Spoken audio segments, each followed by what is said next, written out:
Yeah, so watching game three, Raptors and Cavs coming up shortly. And I think a lot of people are kind of curious, what can the Raptors do to change this, seeing how they're down 0-2, going to Cleveland, Ohio, and LeBron's been doing his thing. And a couple of things I didn't like in game two is Dwayne Casey, I thought, buckled under some pressure and went super small. Uh, Kind of took some of that shot blocking out there, and it was a huge problem. Um, I think moving forward, I think that Dwayne Casey has to kind of change his starting lineup. I would put Serge Ibaka as my starting center and have him matched up with Kevin Love. The Valanciunas Kevin Love matchup worked in the first game, and it wasn't that bad. But Teron Lue, if you remember, said, I'm going to stick with my starting lineup, even though Valanciunas had a pretty good game.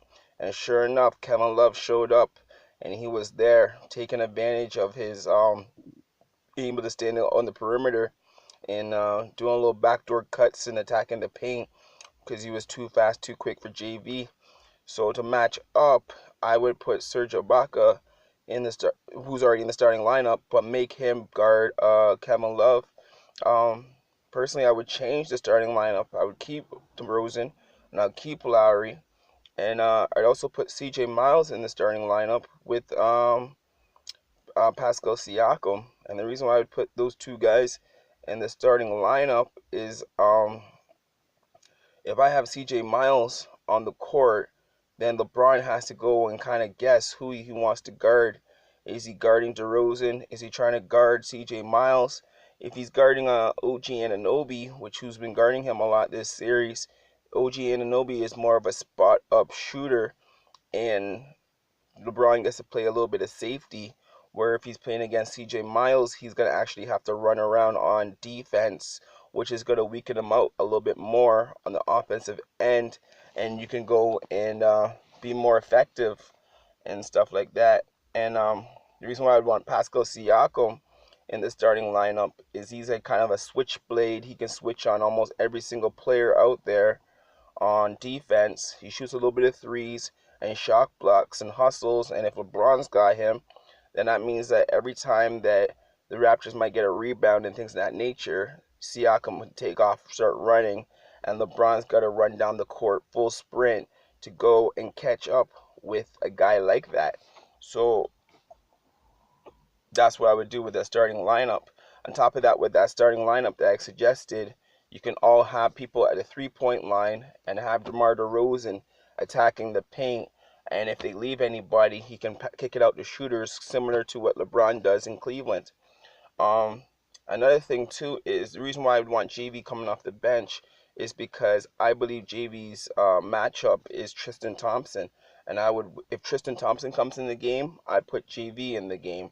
Um, Almost down to the T, the Raptors, I believe, have to match up with the Cavs, and Dwayne Casey hasn't been doing that. He's been having Jonas Valanciunas go against Kevin Love, and it's a mismatch. And I say 5 times out of 6, Kevin Love is going to win that mismatch because he is an all-star. Yeah, you got the reason why Teron Lue has Kevin Love at center is because he wants Jonas Valanciunas or any center that plays against Cleveland to come out of the paint so they can have more, so LeBron can have more room to drive and attack the paint. And if you leave certain guys, you're giving them open shots. All this talk about, oh, LeBron doesn't have help and all this crap was a bunch of crap all year. Kyle Korver is one of the best three-point shooters of all time. J.R. Smith is incredibly streaky. He's the type of guy that can hit 6 threes in a row. So it's just going to be kind of curious if Toronto makes an adjustment to their starting lineup to try to match up with Cleveland, or do they stick with the same old, same old? Because if they stick with the same old, in my personal opinion, they're probably not going to win. They're going to have to change up their starting lineup. With Philadelphia and Boston, that's another series where I'm looking at and I'm saying the matchups don't really work that well for Philly. And I know everybody was loving Philly and Philly this and Philly that, but if you look at Philly's weakness, The two weaknesses that they had was they don't really have a great shooting guard, and they don't really have a great point guard. Right? They have a good point forward in Ben Simmons. They have a great center. They got a bunch of shooters around those guys, but they don't really have a great point guard. Terry Rozier is winning the battle against Ben Simmons on that one-on-one battle. And for me, I would go and put a Markel Fultz in the game, specifically to guard a Terry Rozier for your team. Um, Joel Embiid is getting a little bit exposed when he's going against Al Horford, but if I was talking to Joel Embiid, I would be like, son, you need to go in the post and attack the post. If you go and work the post, then you can do it. The reason why Joel doesn't take the post and shoots a lot of perimeter shots is because he knows that the guy that's on his team, which is Ben Simmons, can't shoot. So if Joel Embiid's down there and he's posting up, whoever is guarding Ben Simmons is going to come and double team, and you'll leave Ben Simmons with wide open jumpers, but Ben Simmons is not going to hit them. So that's why Joel steps out to shoot threes so Ben Simmons can drive. So me personally, I might even think about either taking out Ben Simmons out of the starting lineup and have him coming off the bench. Now, a lot of people would be like, well, that's Ben Simmons and how great he's been. But for the overall success of your team, basketball is all about matchups. You want that mismatch. And a lot of these teams, like Toronto and Philly, that's down 2-0, haven't been matching up. They've been keeping their mismatch on the court, thinking that they might win that mismatch. Valanciunas versus Kevin Love is a mismatch.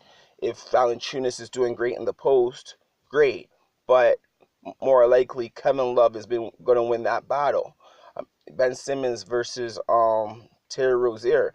Terry Rozier has been winning that mismatch and stuff like that. In this time in Ben Simmons' career, if he had a post-up game, it'd be completely different. Well, the games are going to start up soon. Let's see what happens. Enjoy.